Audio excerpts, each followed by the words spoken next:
C'est lancé. Pardon. Donc j'ouvre le conseil municipal du mercredi 29 mars 2023 à 20h30. Alors, absent excusé. Nadège Bordereau, qui nous a prévenu mais qui n'a pas eu le temps d'envoyer un pouvoir. Antoine Piel, Christophe Nicoine, qui a donné un pouvoir à Jean-Jacques Snoek. Et normalement, Aurélie devrait nous rejoindre. Pour l'instant, on la note absente dans l'immédiat et elle nous rejoindra en cours de conseil, je pense. Elle a prévu de venir, apparemment. Donc, il nous faut désigner un secrétaire de séance. Stéphane Beaupoux, secrétaire de séance. Bon, ça va faire 2 fois de suite, mais une fois, mais c'est pas grave. Pas grave, pas de souci. Je suis là vendredi en plus, c'est pour ça. Ok, donc secrétaire de séance, Stéphane Beaupoux. Je vous lis le procès-verbal de la réunion du dernier conseil municipal. Il va falloir que vous me disiez si vous approuvez ce compte-rendu. Donc c'est convocation du 24 février, adressée individuellement à chacun. Il y a eu 4 délibérations, l'une relative à la convention d'assistante technique générale proposée par le syndicat départemental de la voirie. Il faut qu'on travaille la question et qu'on se voit ensemble pour le repasser à un prochain conseil, mais comme on n'a pas eu le temps encore d'en discuter, il faut absolument, comme tu es au syndicat de la voirie, avec Xavier et moi, qu'on fasse le point là-dessus pour comprendre un peu ce qu'ils veulent, pourquoi, est-ce que ça changera par rapport à maintenant. Cimetière, une délibération donc, sur la rétrocession d'une concession funéraire. Finance, donc présentation et vote du compte de gestion 2022 et du compte administratif 2022, évidemment, les 2 comptes derrière.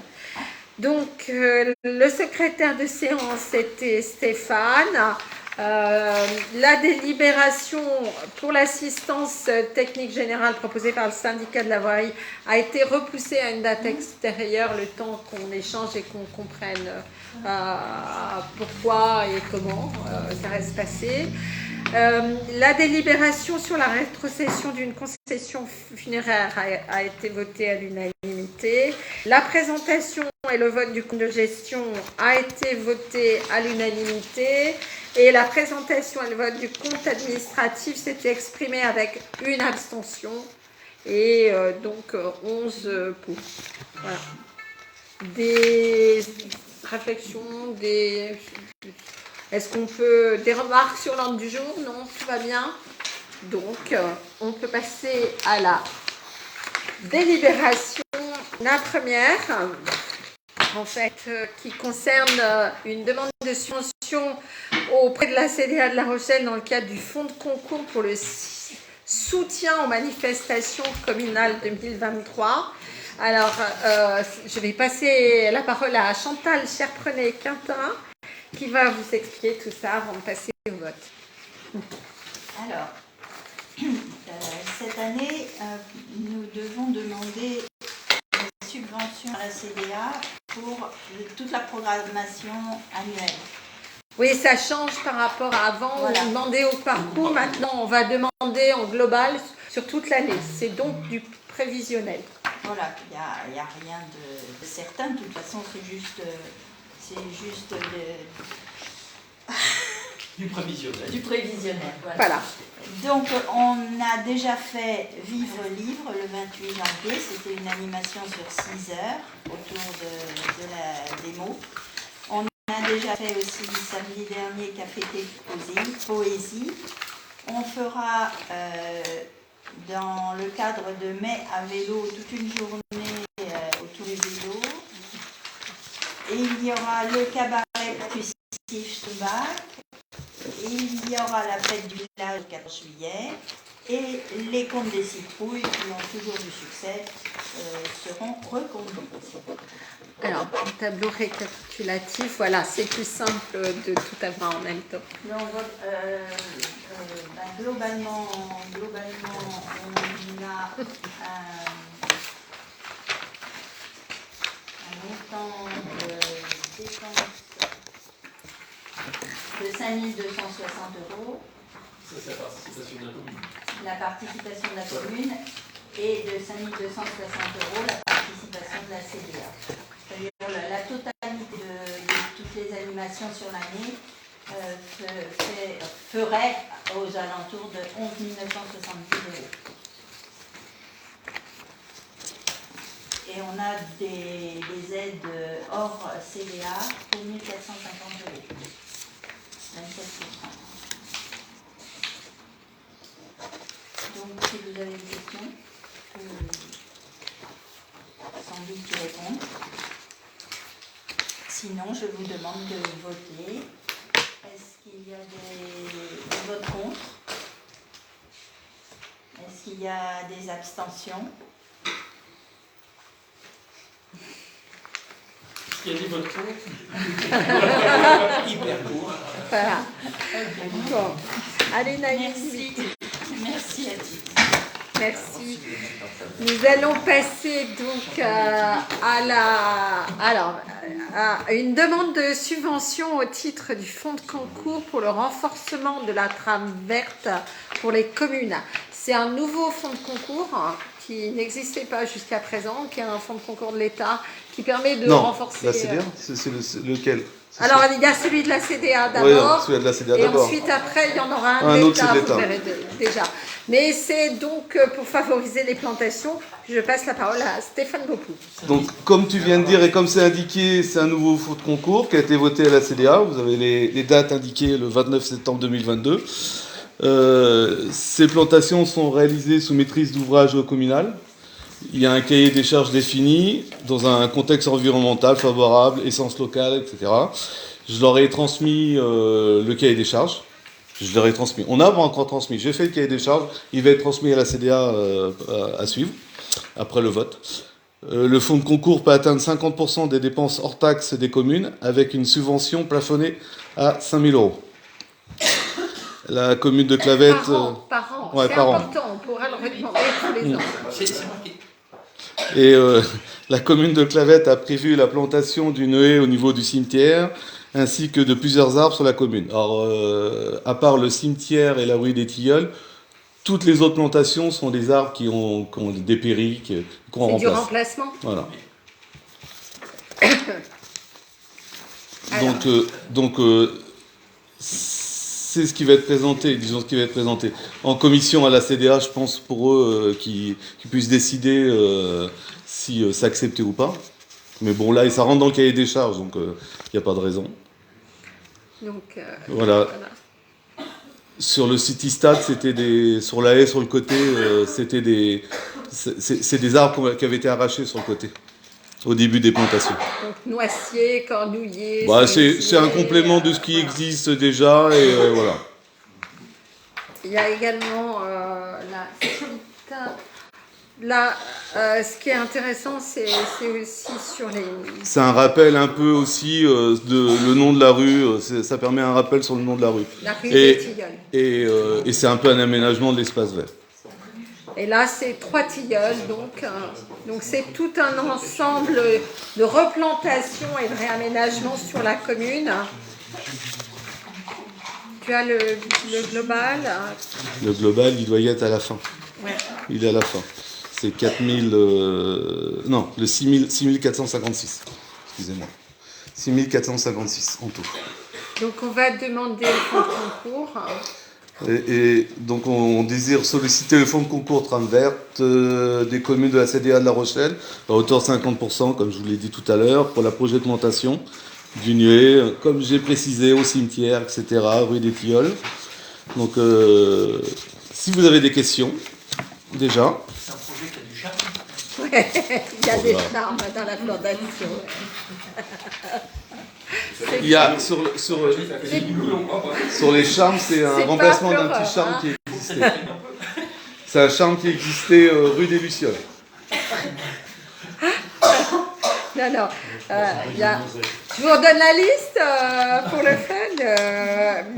Il y a des noisetiers, des cornouilliers, des cerisiers, mycococouliers, érables, pardon, charme commun, Fusain du Japon. Ah bah ça, oui, c'est au niveau Du cimetière. du cimetière, pour la zone de Voilà. jeu.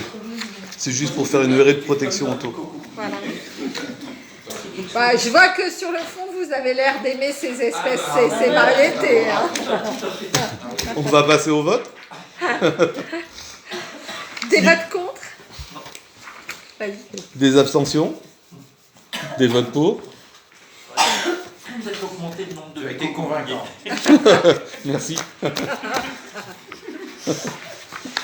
Ok, donc délibération suivante, c'est toujours Stéphane, donc, adjoint aux espaces verts, à l'embellissement, à l'environnement et au cadre de vie, plus Et exactement. là, ça va être plus long si je dois à tout lire. la transition écologique. Euh, Non, tu résumes. Ouais, là, par contre, là, c'est une subvention qui est demandée au niveau de l'État. Tout à l'heure, c'était à la CDA, là, c'est au niveau de l'État. Cette subvention elle rentre dans des critères très spécifiques au niveau de l'État. Pour ce type de subvention, on peut faire les déchets, il y a plusieurs critères possibles. Et nous, on pourrait rentrer dans un type vraiment de subvention au niveau de l'urbanisation. Voilà. Vous avez toutes les explications derrière sur quel type de financement sont possibles. Donc là, c'est marqué spécificité, renaturalisation des villes et des villages. C'est sur ce dossier-là qu'on fait la demande. Voilà. Donc après, là, tout ce qui est rappelé derrière, c'est ce qui a été rappelé aussi dans notre cahier des charges, qui a été demandé pour la charte de paysagère. Là. On peut passer directement au nom. Si vous voulez c'est surtout si vous avez des questions sur la charte paysagère, sur le cahier des charges. Alors, sur les différentes identifications sur la charte paysagère, c'est à l'échelle communale. Il s'agit d'accompagner le développement urbain clavette dans son contexte agricole en s'appuyant sur une typologie de phénomènes locaux qui valorisent ou dégradent les qualités identifiées de cet environnement. À l'échelle communautaire, il s'agit de faire connaître, protéger et perdurer les spécificités clavetaises qui alimentent les diversités du territoire. Et à l'échelle mondiale, il s'agit de participer aux efforts de neutralité carbone, de désertification en préservant un environnement de qualité dans une tradition villageoise bien identifiée. J'ai pas compris ta dernière phrase. Donc voilà les différents critères Nous allons désartificialiser, ça vous va? Voilà. Donc, Ensuite, vous avez, sur la dernière, vous avez la somme du coût de l'opération pour la charte paysagère. On est d'accord que ça, c'est que la ce n'est pas le coût d'achat Non, ensuite, mais on ne sait pas ce qui, mais on sait pas ce qu'il va y avoir. On sait pas ce qu'il va y avoir. C'est pas nous qui allons décider. Hein. On va participer aux décisions, mais les citoyens, les clavetés vont décider aussi de ce qu'ils veulent avoir pour cette charte paysagère. mais c'est quand même une charte paysagère assez importante qui va se décliner un petit peu sur tout le village, quartier par quartier, avec des réunions publiques, en associant énormément la population justement à cette renaturation et éventuellement désartificialisation et éventuellement, je veux dire après, création de nouveaux espaces si nécessaire, qui englobent l'ensemble du village et un peu les hameaux aussi, surtout l'ensemble du village parce que certains hameaux comme Pomeroux ne nous ont pas attendus pour avoir très beaux espaces verts. Nous, on est en train un peu de perdre les nôtres.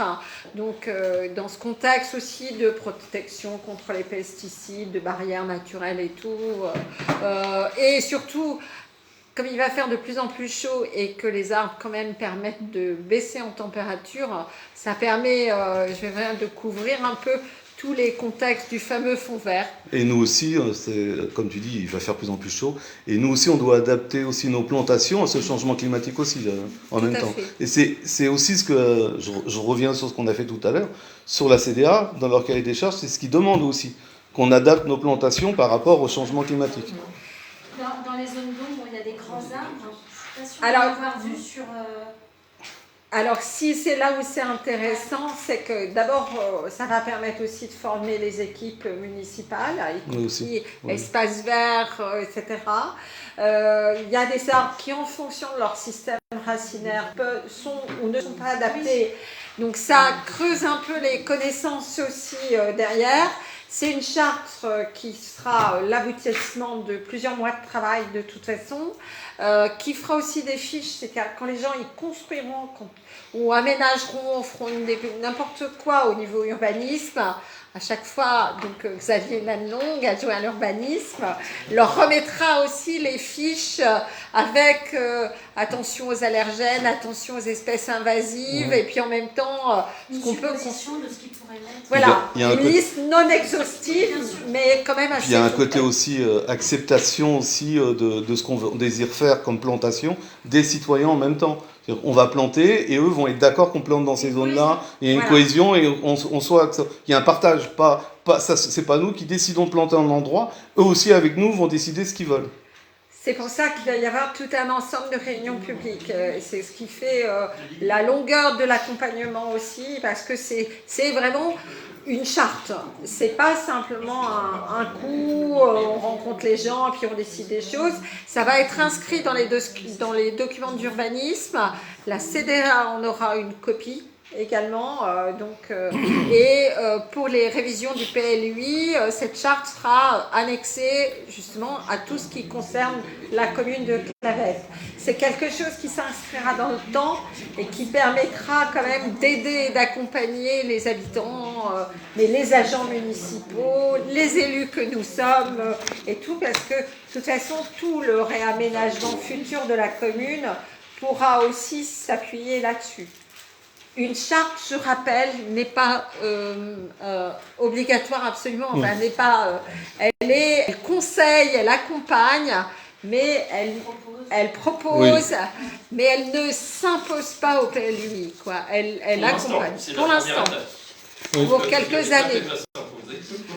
Enfin, depuis, il y a plusieurs communes qui ont des chartes. Par exemple, l'exemple c'est Théré. Châtelaillon, Théré Théré. Tous les deux ont des chartes qui sont à la fois paysagères et architecturales, qui tiennent les deux. Nous, ça va être le premier cas de charte uniquement paysagère. D'autres questions ? Non, mais... Je dois saluer le travail de Stéphane qui est parti de zéro et il a fallu ramer quand même pour concevoir un cahier des charges. Non, c'est vrai que faire un cahier des charges technique alors qu'on n'a pas d'exemple exact. Moi, je fais souvent le rappel. Après, il ne faut pas oublier qu'on est une petite commune et que au niveau des services, ils font le boulot maximum. Patrick et tout, mais on n'a pas un accompagnement incroyable au niveau technique. On a les moyens de notre commune. Donc, dès qu'on veut faire des choses comme un cahier des charges ou des choses un peu, c'est compliqué. Mais c'est le. Oui, il a été vérifié par le CAUE aussi, oui. Le cahier des charges. Donc c'est important parce que le CAUE, c'est quand même tout ce qui est conseil en architecture, en urbanisme et en paysage pour le département de la Charente-Maritime, donc qui nous a fait faire quelques modifications. Et voilà. On passe au vote. Est-ce qu'il y a des votes contre? Des abstentions? Des votes pour? À condition que tu redises des artificialisations. Non, je ne redirai pas. Je crois que je ne vais pas y arriver ce soir, à mon avis. Félicitations. Merci beaucoup. Merci à vous. Voilà. Et bien maintenant, je passe la parole à Xavier Nanlong autour de la désignation d'une nouvelle route, nouvelle rue, nouvelle voie, nouveau chemin, je ne sais pas encore, pour le projet de la Renaudière. Voilà, donc vous savez tout. Donc je vais vous exposer le principe de cette demande. Considérant l'autorisation délivrée du permis d'aménager relatif à la création d'un lotissement situé 45 rue du Grand Chemin, accordé le 20 juillet 2021. Considérant également l'autorisation délivrée du permis de construire relatif à la création d'un immeuble collectif, logement et commerce, situé 45 rue du Grand Chemin, accordé le 26 novembre 2021. Considérant l'autorisation délivrée du permis de construire relatif au changement de destination, habitation en MAM et espace de coworking, extension et démolition partielle, située 45 rue du Grand Chemin, accordée le 26 novembre 2021. Considérant que les travaux ont commencé et que les premiers permis de construire ont été déposés fin 2021, vu la demande de Citea Conseil concernant un certificat d'adressage, vu la commission d'urbanisme en date du 20 mars 2023, je propose au conseil municipal de bien vouloir délibérer et de désigner un nom de voie pour le projet de la Renaudière. À ce sujet, je précise quand même que, pour ceux qui n'auraient pas lu le compte-rendu, bien sûr, que la commission urbaine a proposé l'appellation La Renaudière. Donc on peut faire un tour de table pour savoir si vous avez une idée sur...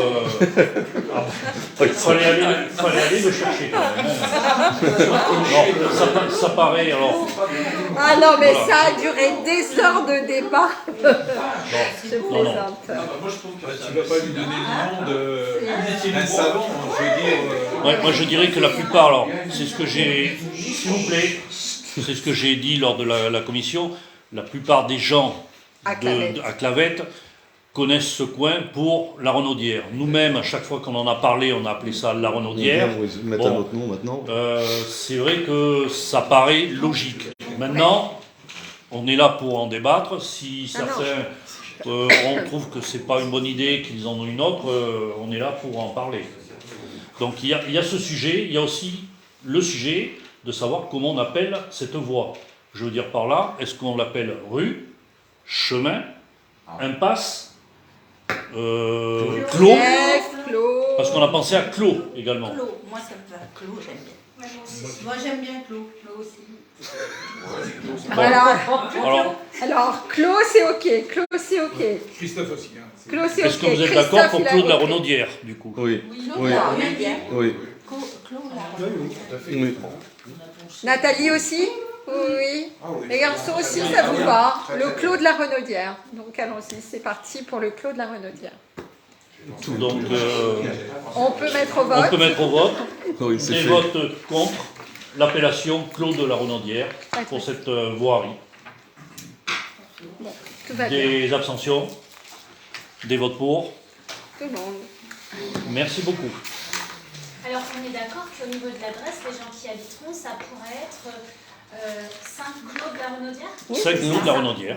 De la même façon qu'on a le 3, 5, de la même façon qu'on a Claude le Donis. Clos des Frênes, par exemple. Claude Donis. Pas loin de... Ça ne sera pas 45 avenue du Grand Chemin. Non. Alors, ça sera peut-être, on verra, parce que les commerces, eux, qui sont en front, on va peut-être les mettre sur la rue du Grand Chemin. Par contre, tout ce qui est derrière, voire même ce qui est au-dessus, les boîtes aux lettres seront par derrière, donneront sur la Renaudière. Donc, je pense qu'on les nommera et on les numérotera, puisque c'est du numérotage, on les numérotera En termes de Clos. Clos de la Renaudière. Je voudrais quand même saluer le travail c'est décoratif de la fin de séance. Je le transmets sur Facebook. Hein. Je trouve que Non, ça. mais c'est très bon. Elle n'a pas encore osé mettre le petit lapin, les œufs et tout. La semaine Pâques, c'est la semaine prochaine que vous l'aurez en fond de décor. C'est joli. C'est très joli. Bon. Mais moi, je trouve ça bien aussi. On n'est pas là pour faire des choses froides et sans âme. Je vous promets que la semaine prochaine pour le vote du budget, ce sera très ludique. Merci beaucoup Audrey, on compte sur vous. Hein. Attention aussi. Bon, je déclare fermée la séance du Conseil